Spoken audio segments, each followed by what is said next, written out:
Good morning and welcome to Live Without Limits. Transform your thinking to redesign your life.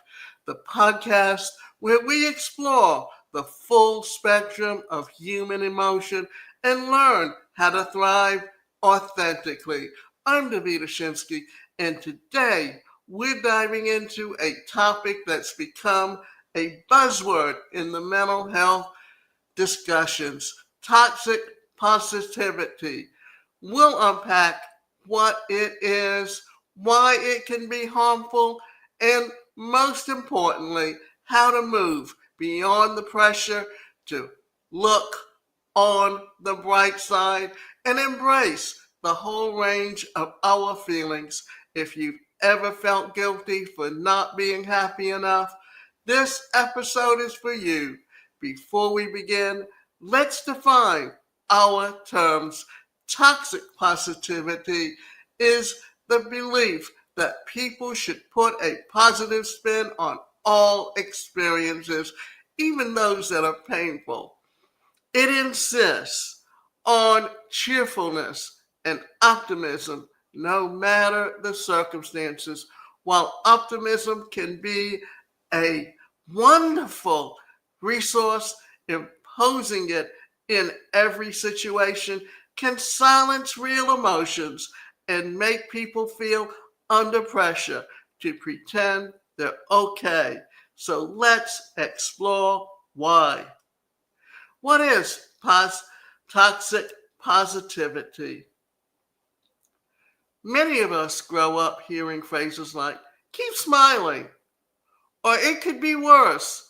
Those expressions are meant to uplift, but they can cross a line. Toxic positivity isn't simply seeing the glass half full.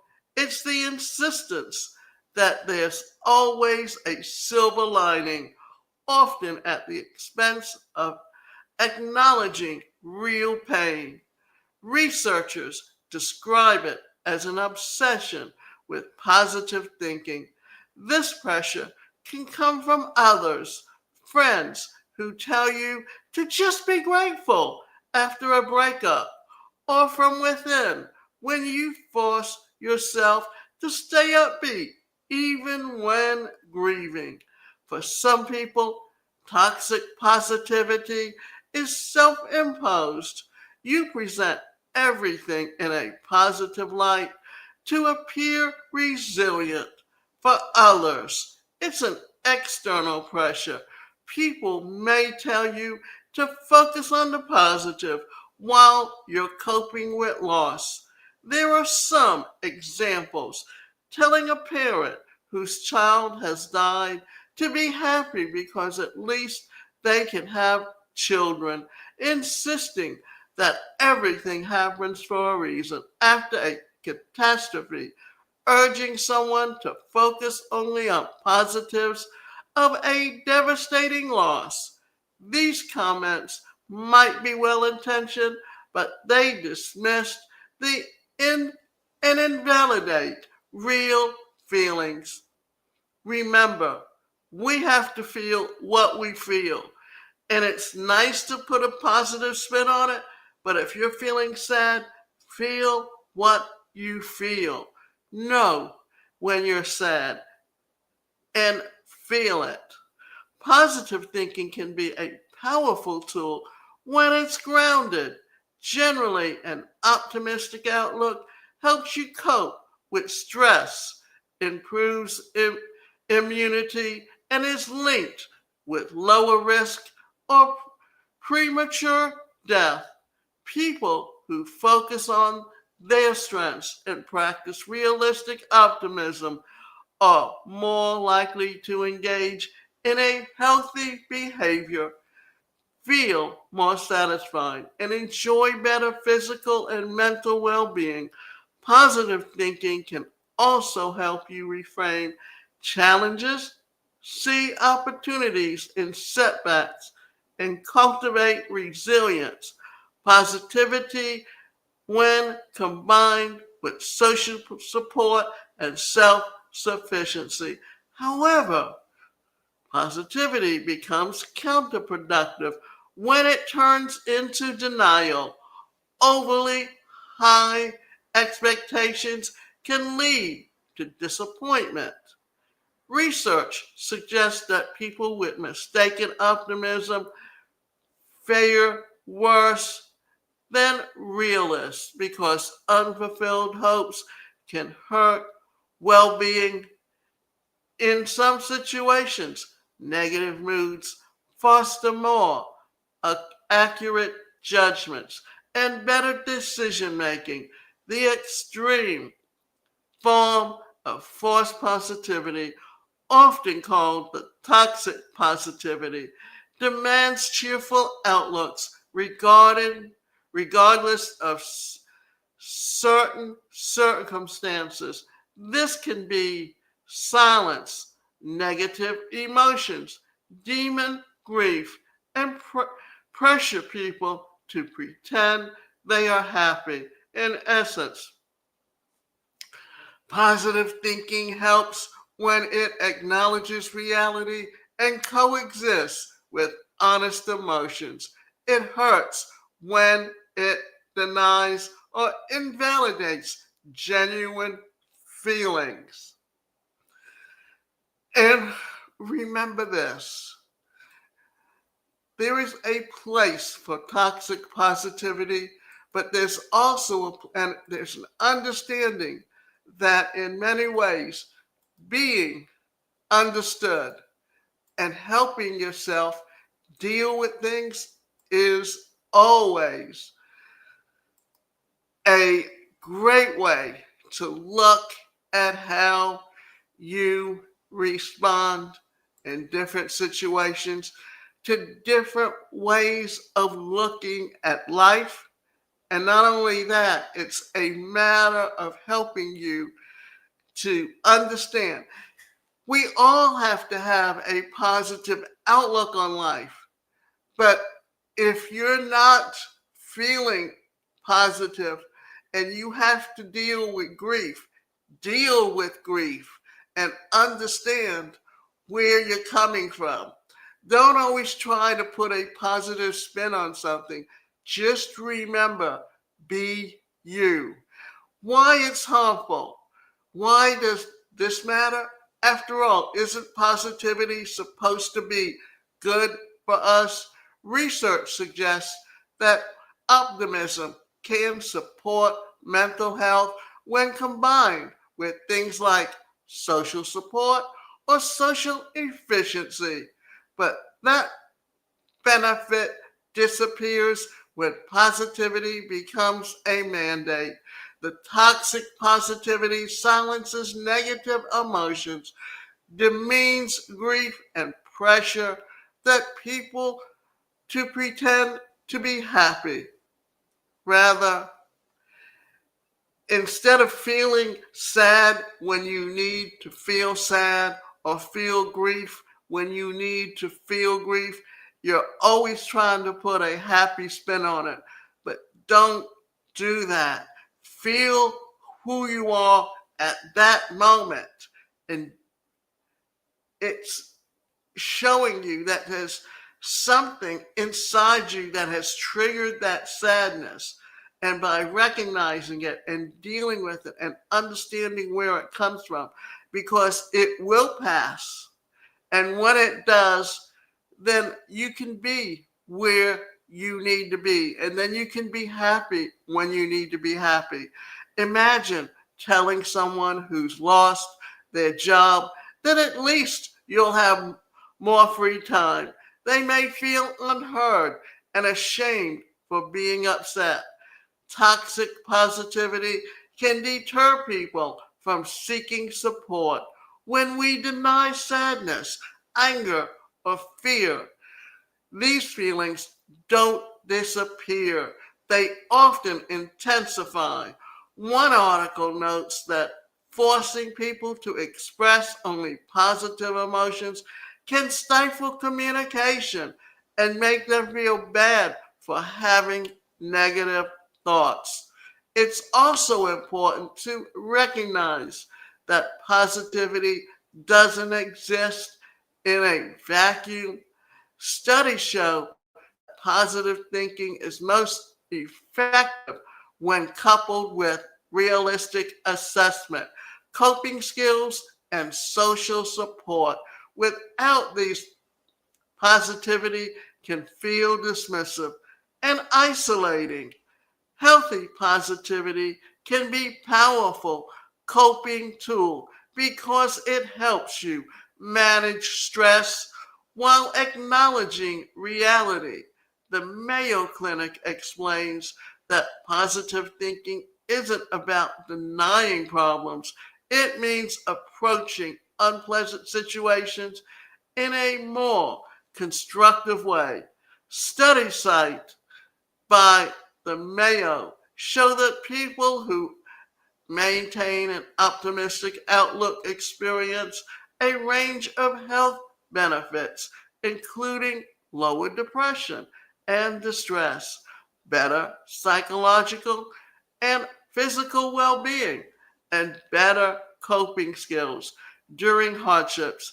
Positive thinking encourages you to make the most of different situations without ignoring negative aspects, which can improve stress management and encourage resilience by reframing setbacks as temporary and solvable. You're more likely to seek help, plan practical responses, and feel motivated to persevere, all of which contribute to stronger coping skills. Positive thinking also tends to promote healthier lifestyle habits such as exercise, sleep, and social connection that bolster your body's ability to handle stress. Psychologists emphasize that resilience, the capacity to adapt well to adversity, relies on behaviors, thoughts, and actions that anyone can learn. A hopeful outlook is one of these healthy thoughts, and it allows you to expect good things while still acknowledging pain. Maintaining a realistic, hopeful perspective helps you keep difficulties in context, identify what you can change, and pursue meaningful goals. Journaling and mindfulness practices that reinvent or ruminate on positive aspects of life during trials can restore hope and prime you to handle success. Experts caution that the optimism must be balanced with realism. Unrealistic expectations can lead to disappointment and poor decisions. When positivity acknowledges problems and pairs well with proactive coping strategies such as seeking support, practicing self care, and focusing on controllable aspects of a situation, it strengthens your ability to adapt and grow in face of adversity.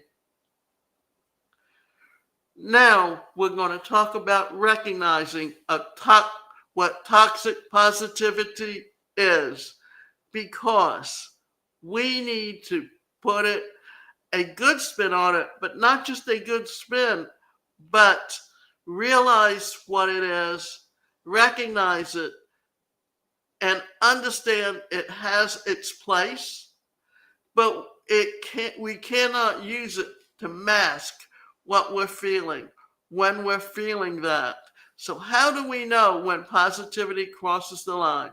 One clue is how a comment makes you feel or someone else feel. Supportive positivity acknowledges pain while offering hope. This is really hard, and I'm here for you. Toxic positivity invalidates pain.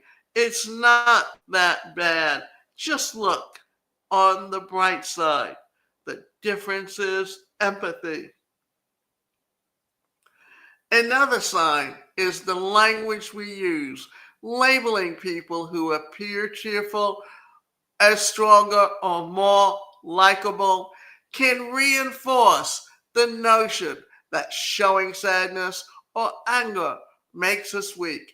Similarly, struggling is a failure. Listen for phrases like, don't be so negative, good vibes only, or just be happy.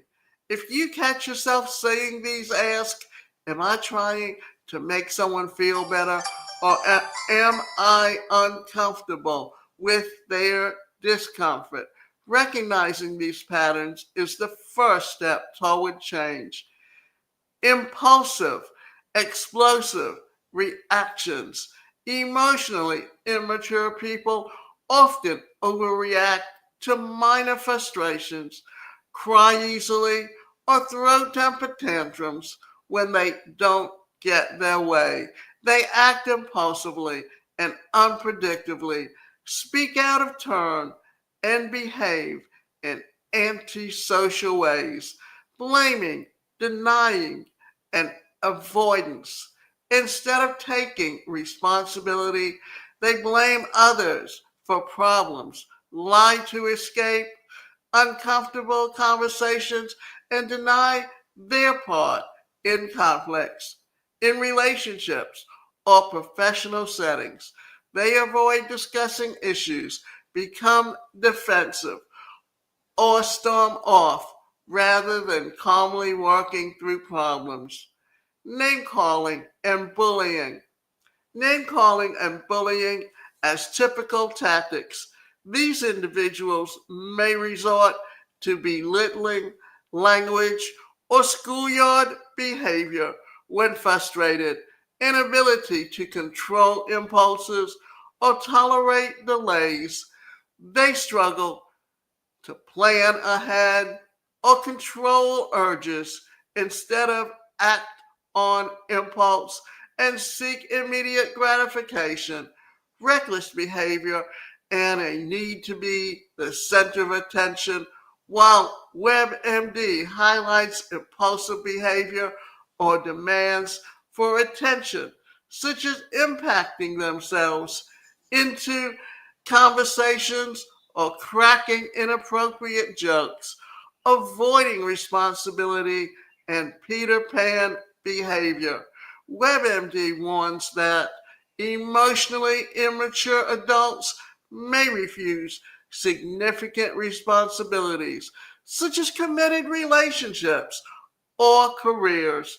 They may rely on others to take care of them, a pattern sometimes called the Peter Pan syndrome. And let's say this again, that when we talk about what is the Peter Pan behavior, WebMD warns that the emotionally immature adults may refuse significant responsibilities, such as committed relationships or careers. And they may rely on others to take care of them. It's when they expect you to take care of them. That's what they're talking about when they're talking about the Peter Pan syndrome. So self-centeredness or narcissistic traits. Immature people tend to think only of themselves, dislike compromise, and expect special treatment. They may demand praise and react with anger or withdrawal when they don't receive it.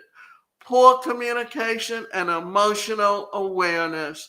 According to a counseling resource, emotionally immature individuals often lack awareness of how their actions affect others, have limited insight into their own feelings, and struggle to communicate effectively.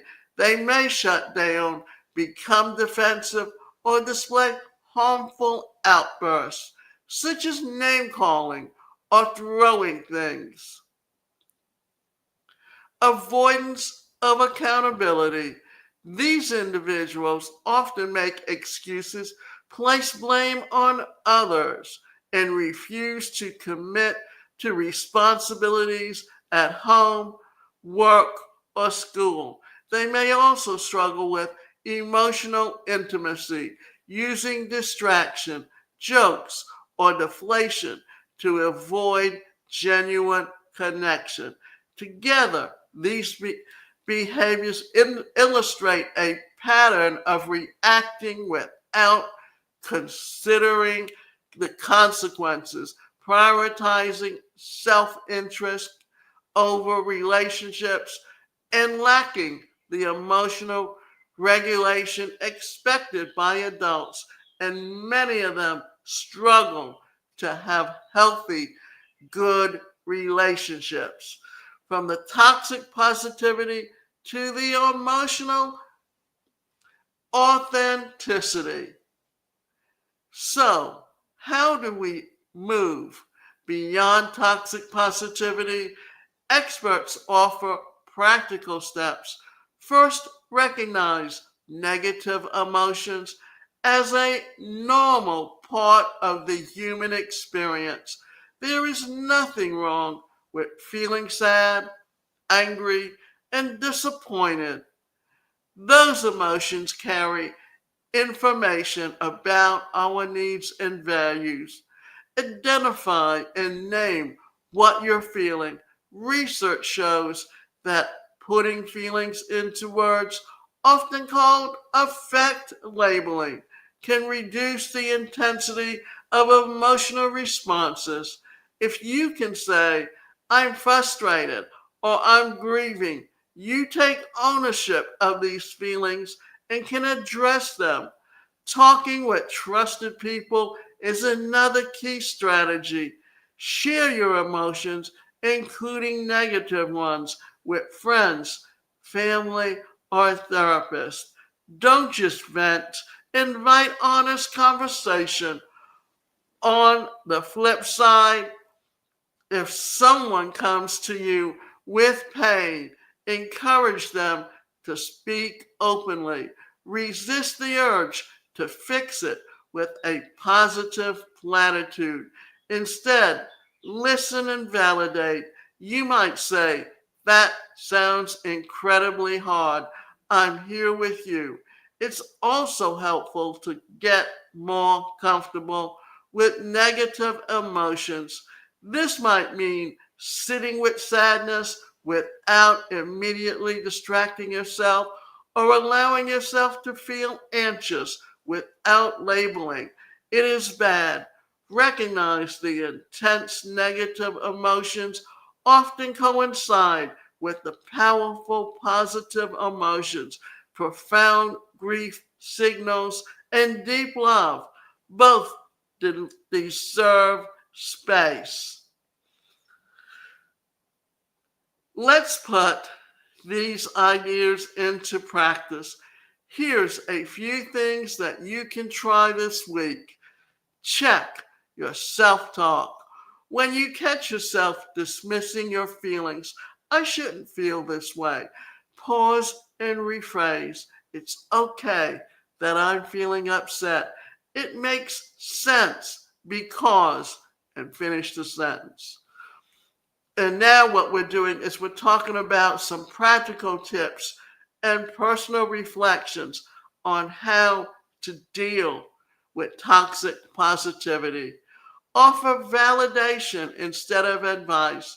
When a friend shares something painful, respond with empathy. I'm sorry this is happening. That must really be tough.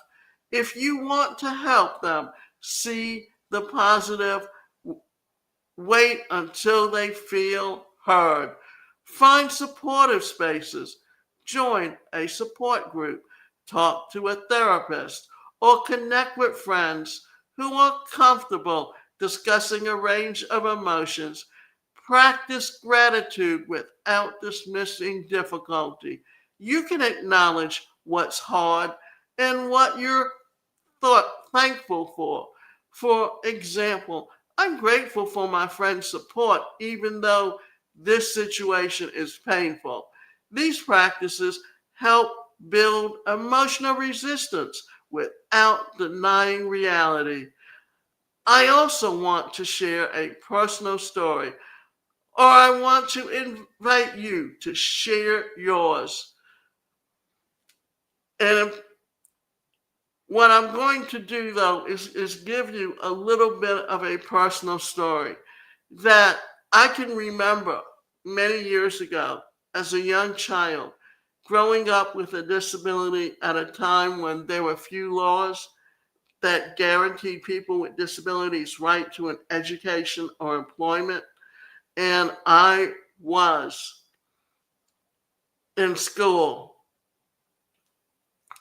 And because I was different, I was often teased or bullied.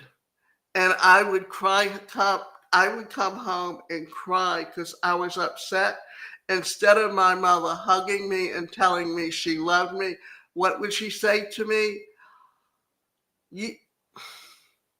She would say things like, you, God, now I forget. That's how long ago it was. But she would say things like, why are you sad? There's no reason to be sad.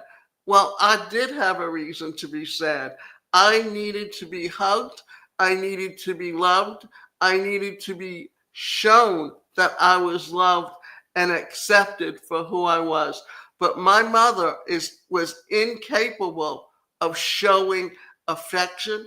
She didn't even know how to show love or be loved because she grew up in a home where there was no love and no respect. My parents did not love each other, not in the way you would think. It was more of their relationship was more of a companionship based on need, not love.